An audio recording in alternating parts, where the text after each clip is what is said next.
My name is Claire Hartman, and I found out about the affair on a Tuesday. Not because I went looking. Not because someone told me. But because my ex-husband, Trevor, left his laptop open on the kitchen counter while he went to shower. The email notification sat there like a lit fuse. From someone named Vanessa. The subject line read, "Can't wait for Friday."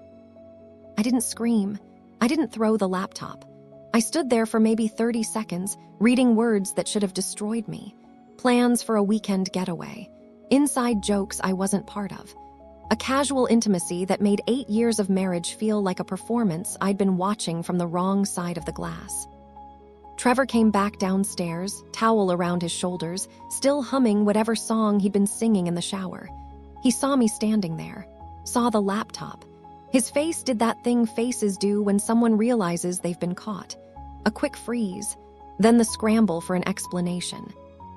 I closed the laptop, handed it to him, and said nothing. That was the moment everything changed. Not for him, not yet.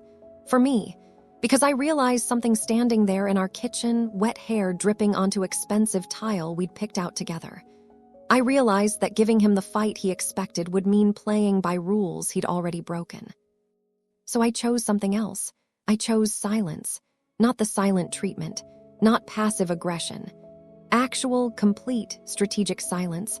I would not yell. I would not cry in front of him. I would not give him a single emotional reaction he could use to make himself feel better about what he'd done. Trevor started talking immediately. "Claire, listen, it's not what you think." Classic opening line. I walked past him to the bedroom, started pulling clothes from my closet. Essentials only, 3 days worth. He followed me, voice getting higher, words coming faster, explanations, justifications, the usual script. I packed methodically. Toothbrush, laptop, charger, work files, the things I needed to function. He kept talking, asking questions, demanding I say something, anything. I said nothing. By the time I walked out the front door with my bag, Trevor had cycled through confusion to anger to something close to panic. He actually grabbed my arm. Not hard, just desperate. "You can't just leave without talking about this." I looked at his hand on my arm, looked at his face, and gently removed his hand without saying a word.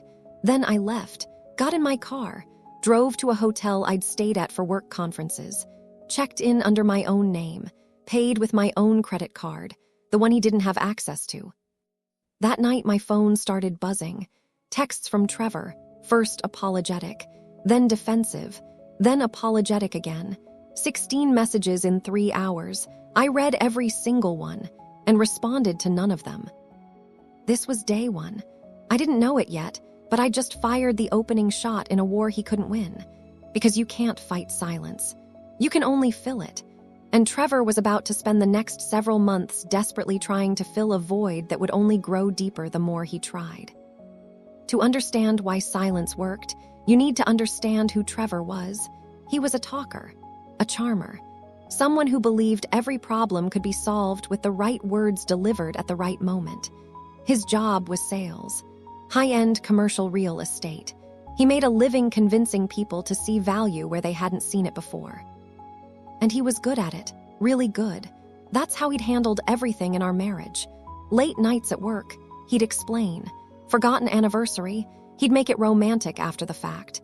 Distance growing between us. He'd plan a date night and use the right words to make me feel like I was imagining things.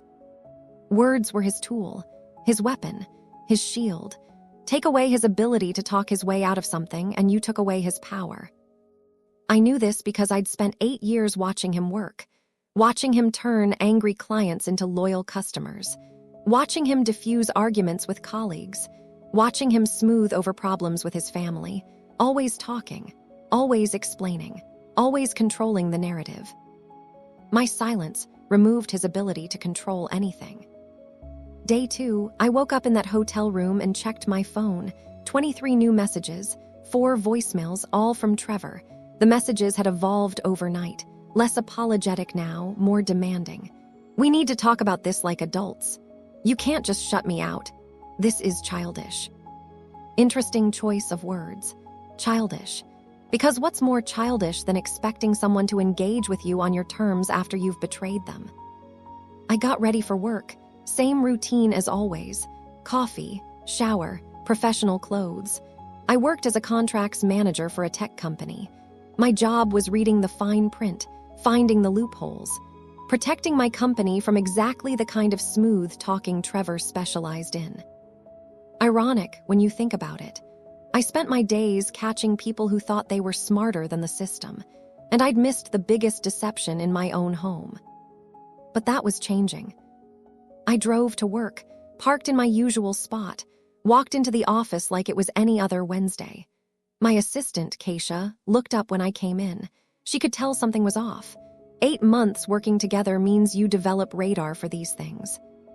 "You okay?" she asked. "I'm fine," I said. And I was, because I'd made a decision.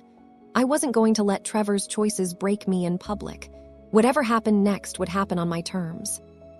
That day at work, I focused. 3 contracts needed review. 1 vendor negotiation needed my input. I did my job. Lunch at my desk. No social media. No checking my phone every 5 minutes. When I finally looked at my phone after work, there were 12 more messages from Trevor. The tone had shifted again. Now he was worried. "Are you okay? Please just let me know you're safe. I'm starting to get really concerned." Concern? How thoughtful. Where was that concern when he was planning weekend getaways with Vanessa? I texted him 1 sentence. "I'm fine, I need space." Then I turned off my phone for the night. That single text did something interesting. It confirmed I was alive and functional, which meant his worry excuse was gone. Now he had to sit with the fact that I simply didn't want to talk to him. That was different. That was threatening. Day 5, I'd been at the hotel for almost a week. My routine had solidified. Wake up. Coffee, work, gym, dinner alone, reading before bed. No drama, no emotional explosions, just existence. Trevor's messages had taken on a new quality, confusion mixed with frustration. "I don't understand what you want from me. How long are you going to keep this up?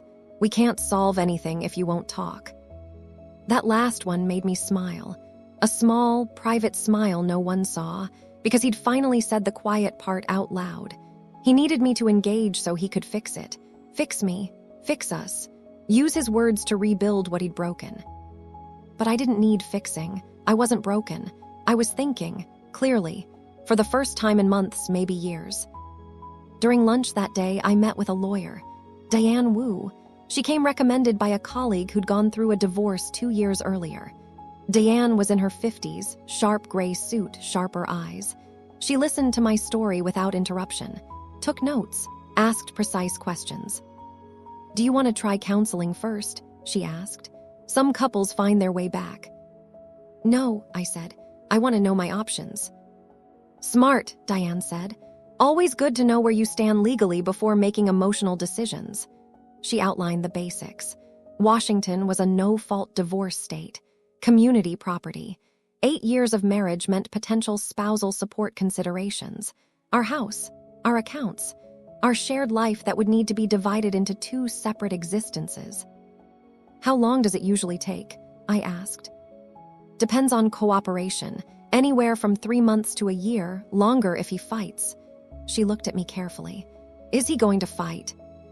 I thought about Trevor, about his need to win, to be right, to control the narrative. "Probably." "Then document everything," Diane said. "Every message, every interaction. Stay calm. Stay factual. Don't give him ammunition." I was already doing that. Not because I was strategic by nature, but because my silence was forcing me to be thoughtful about every move. When you're not reacting emotionally, you start seeing patterns. Cause and effect. Action and consequence. That evening, Trevor showed up at my office building. I saw him in the parking lot as I was leaving. He'd clearly been waiting.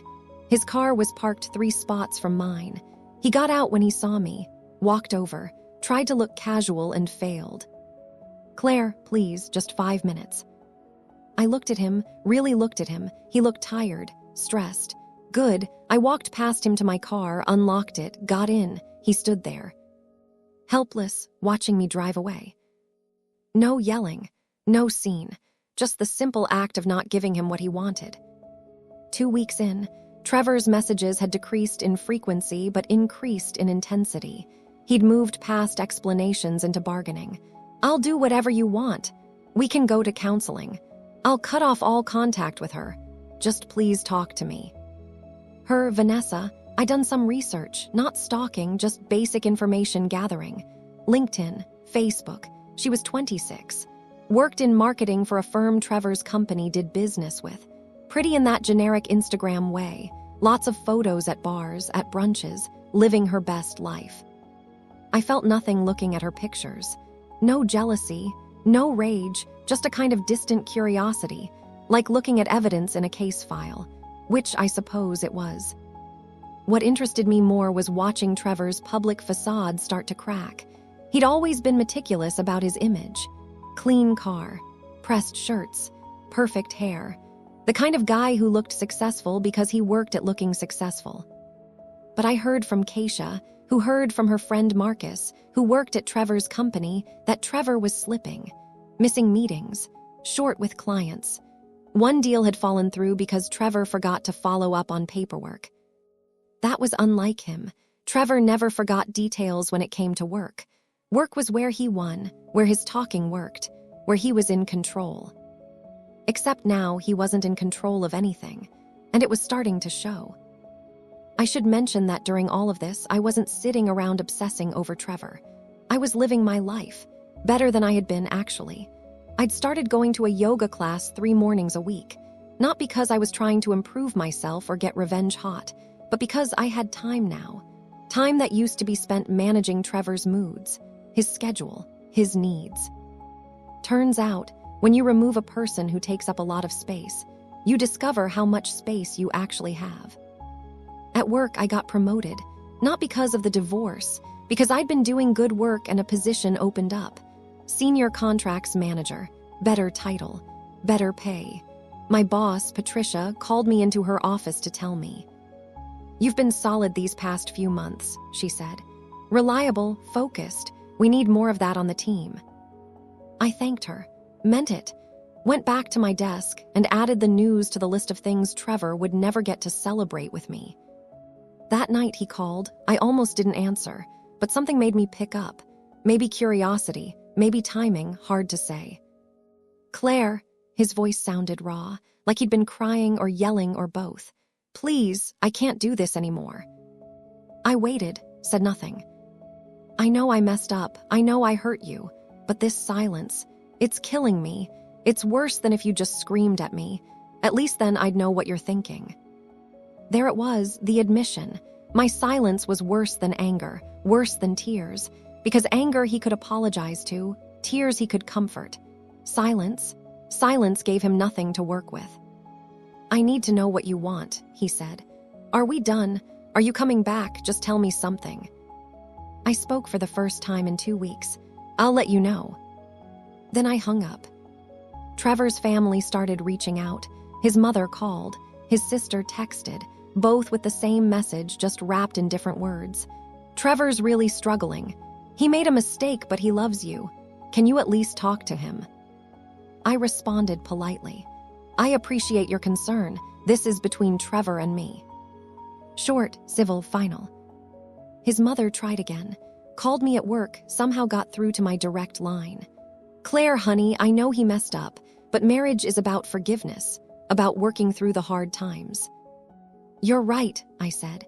"It is about working through hard times. Trevor chose not to work through them with me. He worked through them with someone else." Silence on her end. Then, "That's a bit harsh, don't you think?" "No," I said, "I don't." I wasn't trying to be cruel, just factual. Trevor had made choices. Those choices had consequences. His family wanting to smooth things over didn't change the reality of what he'd done. What was interesting was watching how quickly people revealed their priorities. Trevor's family was concerned about Trevor. Fair enough. But not one of them asked how I was doing. Not one acknowledged that I was the one who'd been betrayed. My own family was different. My sister, Hannah, flew in from Portland for the weekend. Didn't ask. Just showed up at my hotel Friday night with takeout and wine. "You doing okay?" she asked. Honestly, yeah, I am. Hannah studied me. You seem calm. Is that real or are you just holding it together? It's real, I said. I think I've been unhappy for longer than I realized. Finding out about Vanessa just made it obvious. We ate Thai food and watched old movies. Didn't talk about Trevor much. Didn't need to. Hannah's presence was enough. Support without pressure. Company without expectations. Sunday, before she left, Hannah said something that stuck with me. You know what's wild? Trevor's probably expecting you to fall apart, to beg him to come back, to make it easy for him to either leave or stay. Your silence is forcing him to actually sit with what he did. She was right. My silence wasn't punishment. It was space. Space for both of us to see clearly. Space for consequences to happen naturally rather than being manufactured through drama. Monday morning, I got an email from Trevor. Not a text, an email like we were business associates. The subject line read, "We need to talk." The email was long, detailed, Trevor at his professional best laying out his case. He acknowledged the affair, apologized, listed all the reasons we should try to work it out. 8 years together, shared history. Good times we'd had. He even included a numbered list of changes he'd make. Stop working late, more date nights, couples counseling, complete transparency with his phone and computer. It read like a business proposal, which I suppose it was. Trevor negotiating to keep something he valued, or thought he valued, or valued losing. I read it twice. Then I filed it in a folder labeled Trevor Divorce Prep. Didn't respond, because responding would mean negotiating, and I wasn't interested in negotiating my worth. Week 4, a month since I'd walked out. I'd moved from the hotel into a furnished apartment. Month-to-month lease, small but clean, my own space with no memories attached. Trevor found out where I was living. Don't know how, maybe he followed me, maybe he asked around. Either way, he showed up one evening, knocked on my door. I looked through the peephole, saw him standing there holding flowers, roses, red, like that would fix anything. I didn't open the door. He knocked again. "Claire, I know you're in there. I can see your car, please." I sat on my couch, turned up the TV volume slightly, waited. He knocked for maybe 10 minutes. Then I heard his voice muffled through the door. "This is insane. We're married. You can't just pretend I don't exist." But I could. I was, and more importantly, it was working. I heard his footsteps retreat. Car door, engine, driving away. The next day at work, Keisha came into my office and closed the door. She looked uncomfortable. "I heard something," she said. "Through the office grapevine, Trevor's firm is having problems. He lost a major client last week. Apparently he missed a deadline, forgot to file some paperwork."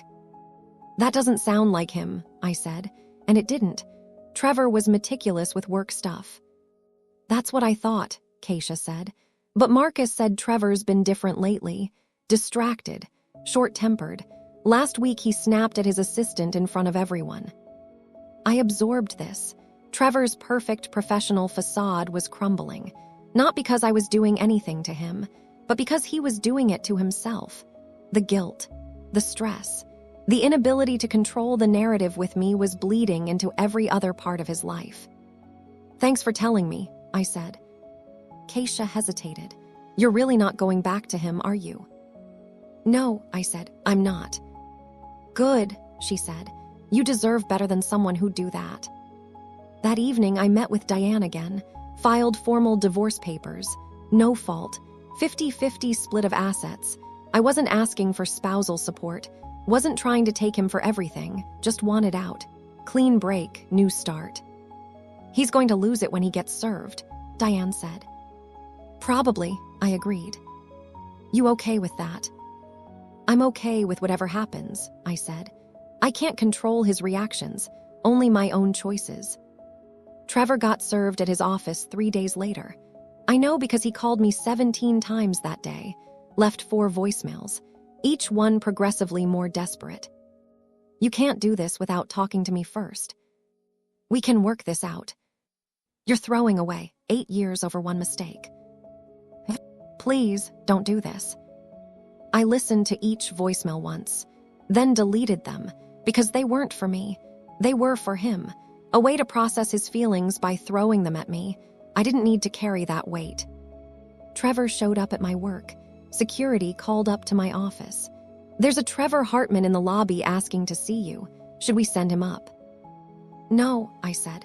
"Tell him I'm in a meeting. He needs to leave." 5 minutes later, security called again. "He's refusing to leave. Says he needs to talk to you. It's urgent." I went downstairs, not because I wanted to engage, but because I didn't want my workplace turned into his drama stage. He was standing near the security desk, looking disheveled. His tie was loose, hair uncombed, eyes red. "Claire, finally." "You need to leave," I said, calm, quiet, matter of fact. "Not until you talk to me, really talk to me. Not through lawyers, not through silence, just talk." "There's nothing to say. I've filed for divorce. You'll get your copy of the paperwork. You can respond through your lawyer." "I don't want a lawyer. I want my wife." People were watching now. The receptionist, security guard, a couple of employees waiting for the elevator. Trevor didn't seem to notice or care. "You stopped having a wife the moment you started sleeping with Vanessa," I said, still quiet, still calm. "Now leave before security removes you." His face did something complicated. Anger mixed with desperation, mixed with the dawning realization that he'd truly lost control. "You've changed," he said. "You're cold. This isn't you." "You're right," I said. "This isn't who I was. It's who I'm choosing to be now. And I choose not to be someone who tolerates betrayal." I walked away, back to the elevator, didn't look back, heard security firmly asking Trevor to leave, heard his protests, heard the lobby doors close behind me. Back at my desk, I was shaking, not from anger, from adrenaline. That was the most I'd said to Trevor in over a month, and it felt right, necessary, final. Keisha appeared with coffee. "You okay?" "Yeah," I said. "I am." That evening, I got a text from an unknown number. "This is Vanessa. We should talk." Interesting, I stared at that message for a long time, thought about responding, thought about all the things I could say, ask, demand. Then I blocked the number, because Vanessa wasn't the problem. Trevor was, and giving her access to me would only give Trevor another way to get to me, through her, through drama, through creating a triangle where one didn't need to exist. The divorce moved forward. Trevor hired a lawyer, a good one, expensive, the kind who makes divorces difficult because difficult means more billable hours. Diane was ready. "He's going to fight every little thing, try to drag this out, make it expensive for you, force you back to the negotiating table." "Let him," I said. "I'm patient." And I was, because I discovered something about myself during those weeks of silence. I was stronger than I'd thought, more capable, less willing to settle for comfortable misery just because it was familiar. 2 months in, the divorce was proceeding, slowly. Trevor's lawyer was doing exactly what Diane predicted, challenging valuations, requesting document after document, trying to make the process so exhausting I'd just agree to whatever terms they wanted. But I worked in contracts. I understood bureaucracy, understood that patience was its own kind of power, so I provided every document requested, answered every question, met every deadline, stayed calm, stayed focused. Meanwhile, Trevor was deteriorating. I heard about it through the grapevine, lost another client, got a formal warning from his boss, started showing up to work late, looking messy, acting erratic. His sister called me. "You need to talk to him, Claire. He's falling apart." "I'm sorry he's struggling," I said, "but that's not my responsibility anymore." "You're his wife." "I'm his ex-wife. The papers are filed. We're just waiting on the court date." "How can you be so heartless?" she asked. "He made one mistake." "One mistake that he chose to make repeatedly over several months," I corrected. "I'm not heartless. I just have boundaries now." She hung up on me. Fine. Trevor's family wasn't my family anymore. Their disappointment in me wasn't my burden to carry. What was interesting was watching how my silence had created space for truth. Trevor couldn't blame me for his unraveling. I hadn't yelled at him, hadn't confronted him publicly, hadn't posted about it on social media. hadn't told our mutual friends my side of the story. I'd simply left, and in that space, Trevor was left alone with his guilt, his shame, his choices. Without me there to absorb his emotions or manage his image, he was managing it himself, and failing. At work, I thrived. The promotion meant new responsibilities, bigger contracts, more interesting problems to solve. I was good at my job, better without the constant background noise of a failing marriage. Patricia pulled me aside one day. "Whatever you're doing differently, keep doing it. You've been on fire these past couple months." "Just focused," I said. "Well, it shows. I'm recommending you for the Senior Leadership Development Program. Applications are due next month." I went home that night to my small apartment and felt something unfamiliar. Pride.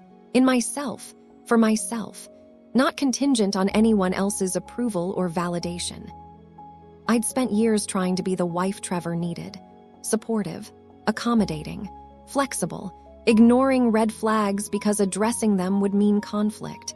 And Trevor hated conflict, so I'd made myself smaller to keep the peace. But there was no peace to keep anymore, and in its place I'd found something better. Clarity about who I was, what I wanted, what I wouldn't tolerate. Trevor's lawyer sent another round of paperwork. More delays, more requests, more attempts to make this difficult. Diane called. "They're offering a settlement. 60-40 split in his favor. He keeps the house. You get the smaller retirement account, and he wants you to sign an NDA." "An NDA? About what?" "About the reasons for the divorce. He doesn't want you telling people about the affair. Claims it could damage his professional reputation." I laughed, actually laughed. "He's serious." "Unfortunately, yes." "Tell him no, 50-50 split. Standard division of assets. No NDA. And if he wants to keep playing games, I'm happy to go to court and let a judge decide." Diane chuckled. "You're getting good at this." "I learn from the best," I said. Trevor requested a face-to-face meeting. Through the lawyers. Professional. Formal. Like we were business partners dissolving a company instead of spouses ending a marriage. Diane advised against it. Nothing good comes from direct contact during a contested divorce. But I agreed, not because I wanted to see Trevor, because I wanted to end this. And sometimes ending things requires one final conversation. We met at a coffee shop, neutral territory. Diane came with me. Trevor came with his lawyer, Marcus Bell, expensive suit, bland smile, professional mediator voice. Trevor looked bad, thinner, dark circles under his eyes, hair greasy. The shiny exterior I'd once found attractive had tarnished into something desperate and worn.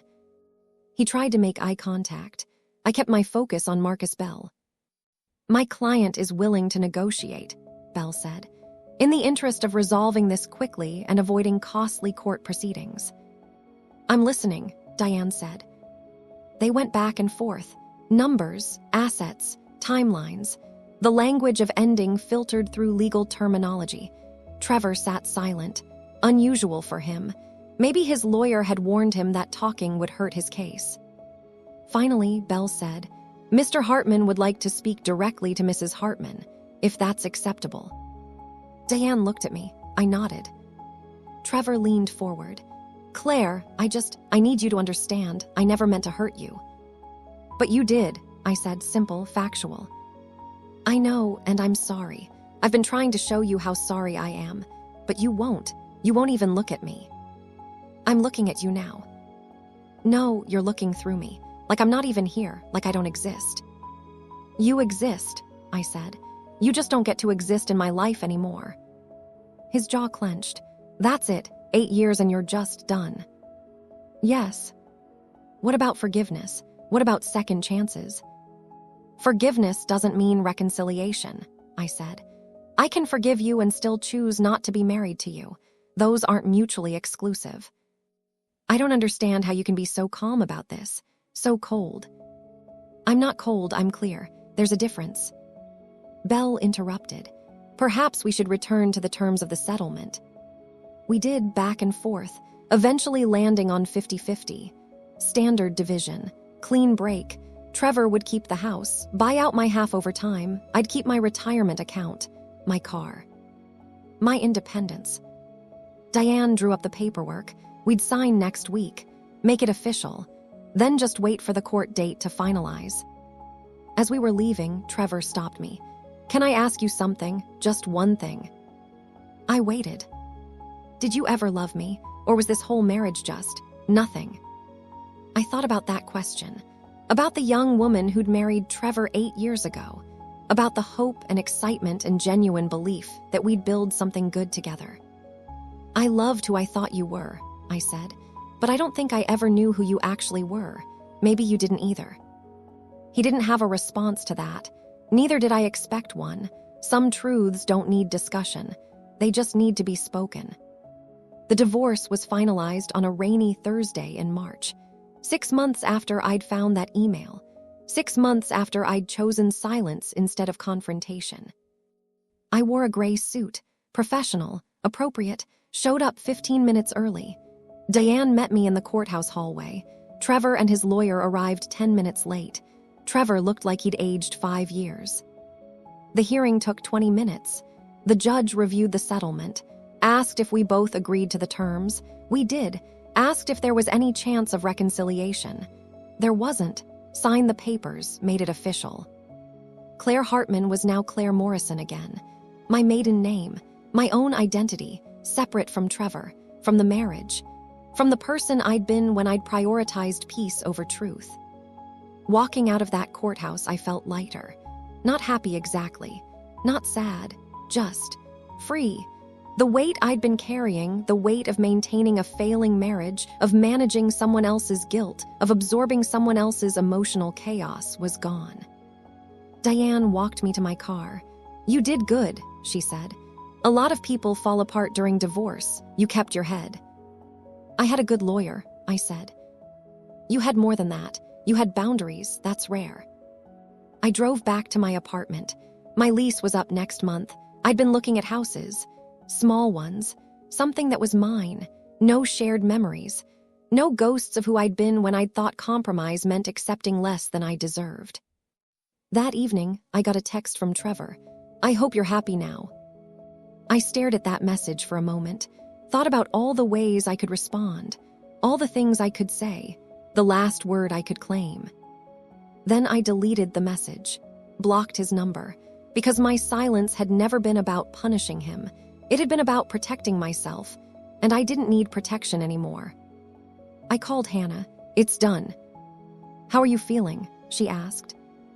"Honestly, relieved." "Good, that's good, Claire. You deserve to feel relieved. You deserve to feel everything except guilty." We talked for an hour, made plans for her to visit next month, talked about the house I was looking at, the promotion I'd gotten, the life I was building that had nothing to do with Trevor or the marriage or the person I'd been when I'd thought love meant accepting betrayal. Later that night, I sat on my small balcony, watched the city lights, thought about the past 6 months, about the power of saying nothing, about how silence had given Trevor exactly what he'd earned, space to confront his own choices without me there to cushion the impact. People think silence is passive, weak, a failure to stand up for yourself, but that's not what silence is, not the kind I'd chosen. My silence was active, strategic, deliberate. It was the refusal to engage in a game I'd never agreed to play, the refusal to provide comfort to someone who'd destroyed my ability to trust them, the refusal to make someone else's guilt my responsibility. Trevor had wanted a fight, wanted drama, wanted the chance to explain and justify and win me back with words, because words were his power, his control, his way of managing reality. My silence took away his power, forced him to sit with consequences, to see himself clearly without me there to soften the reflection. And in that silence, I'd found something more valuable than revenge.